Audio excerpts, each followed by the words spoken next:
Chapter 2 in marketing deals with the promotion and the place. So promotion is communicating with customers to let them know about the product and persuade them to buy it. So the four main ways to promote can be broken into advertisements, sales promotion, public relations and personal selling. Advertising is the paid, non-personal communication of information about a product or a service through various medias. And the main function of advertising is to remind, inform and persuade. Remind consumers about a product or brand, inform consumers about the product's features, etc. And persuade people to buy the business's product or services. So remind and advertisements is there to keep the product in the consumer's mind, normally used at maturity and decline stages, example Coca-Cola, to build up a memory bank of positive associates in consumers' minds. Informative advertising is factual information to consumers about the product's features, etc. This can be done for medical products or also concerts, letting them know time, dates, just factual, or events coming up. Persuasive advertisements, you're convincing the consumer that they must buy your product, that it's better than the competitors. The main types of advertising are generic advertising. This advertises the products of an entire industry rather than one firm's product against another's, like Buy Irish or Buy Bought Beer or Beef Ireland. And then 5, comparative advertisement compares its product or services to competitors. Often ours is much better than the competitors. So comparative, it's in the name. You're comparing it and saying yours is better. The different places where a business can place an advert are called advertising media. And if you think long enough, you'd know that where do we advertise? The internet, newspapers, radio, magazines. The internet is a good advertising medium because it's got a global audience to increase sales. It's cost effective. Social media can make direct contact with consumers.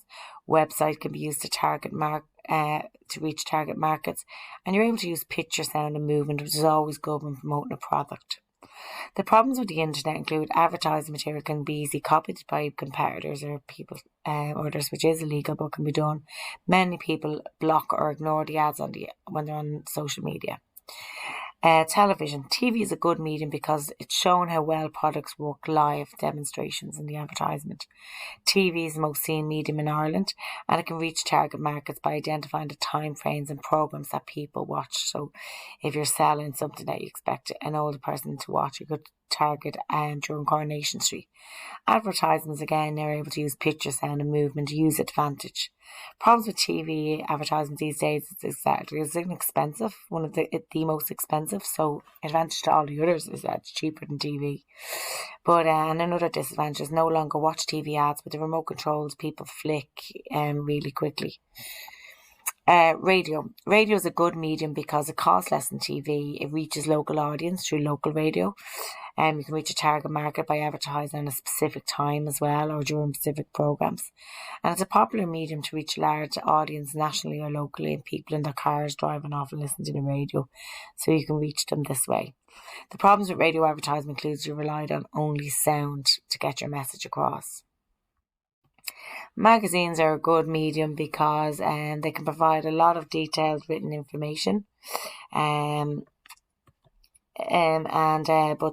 the picture quality also is better than what's in newspapers, and it has a longer life because it says in waiting rooms people pass magazines along. Costs a lot less than the TV advertisements, and you can put your ad at the magazine. Your target market is reading like teen magazines if you were targeting teens. Newspapers, again, it's able to provide a lot of detail and written information, costs less than the TV. And again, you can pick the target market that your target audience reach. So if you're selling like a really exclusive, you might pick one of the higher end newspapers to advertise on. And local people, for local newspapers, you can target them. Quality pictures in newspapers is not as good, so that's a disadvantage. And the ad will only be seen for one day and then it's gone, so that's a big disadvantage, or you have to pay more to keep the ad running for more days. Billboards, really good medium, costs less than TV, longer life than other mediates. It's got local target market placed in different posts in different areas. And the business is not competing with other businesses for consumers' attention. There's only one display on the ad. The problem with billboards is it cannot give detailed information, and you cannot predict who will see the billboards, so may not reach its target market precisely. The other way is direct mail, which is a good medium, and the business can personalise the advertising material by being delivered so it's more likely to be read. You know, the stuff that comes in your door, the leaflets. The fast food industries tend to use this a lot and have vouchers at the end of it, like Domino's.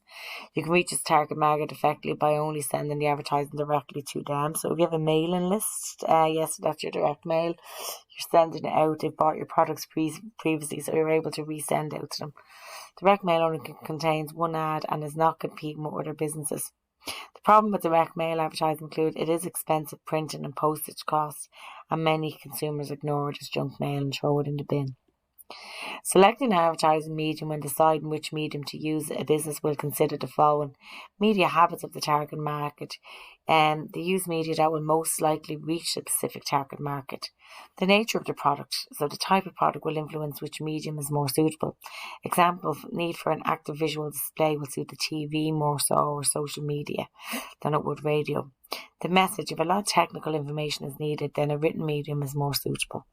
The cost, different media cost different amounts, so it will depend on the business's advertisement budget.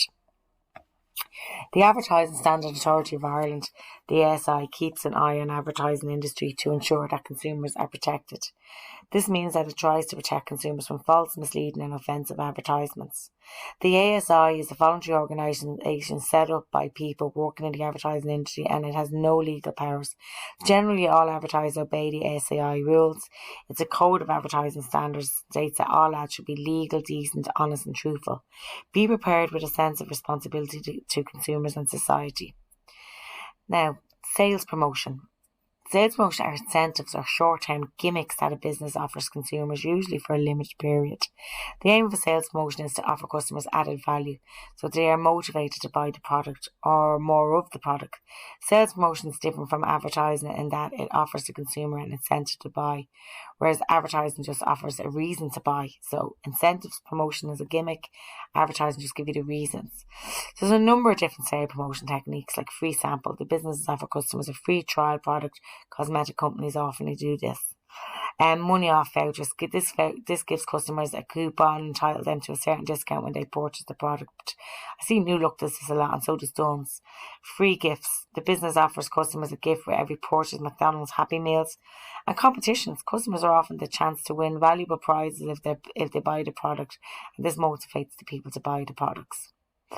A number of different sales promotion techniques include loyalty cards. So the business offers customers points with every purchase, and Boots Advantage cards, but nearly everywhere. Dunnes cards, Tesco cards now do this. Merchandising. The business displays its product and lays it out in the stores in an attractive, eye-open, catching way. You often see these displays when you're going to the payout. It aims to attract customers' attention and get them to buy the product they hadn't intended on buying. And this is impulse buying on the spot and buying without thinking. Public relations refers to the offers of a business to create and maintain a positive image of the business in the minds of consumers, and pure endeavours to build a good relationship with consumers by obtaining favourable publicity. This is such an important area that many businesses employ a public relations officer to handle the PR. Functions of public relations. They attract publicity when launching new products. They target certain customers by sponsoring events and causes that appeal to their target market and generate a positive reaction, often sponsoring local teams, etc. Build an image that reflects well on the company. May engage in public service activities so the consumers admire their effort and buy more products. Some of them use green, like pretend that create the image that they're more into the environment and protecting the environment. Defending products that have encountered bad publicity. Techniques used in public relations: events, roadshows, expeditions, open days, news conferences, press release, invite the media to newsworthy events and creation of new jobs. Public service activities that help the community, example Tesco's Community Fund, and Little Students as well, fund local sports teams, etc. Sponsorship, financial support of an event or a group so as to receive recognition and increase brand awareness. Advantage of public relations is it creates awareness of the company and its products. It helps build interest in the product. It builds loyalty, and it helps to build a good relationship with the local community. It helps to motivate staff to promote the image, which should lead to a general increase in sales. Personal selling. This involves the business salespeople meeting with customers face to face to give them personalised advice specific to their needs. It hopes to build relationships with them so as to get them to buy the product. The business relies on salesperson's knowledge and expertise to convince the consumer to purchase the product. Example, cosmetic counters and computer stores. They're so trained up in the product. There's no point in having a great... So then we'll move on to place. I'll move the next video for that.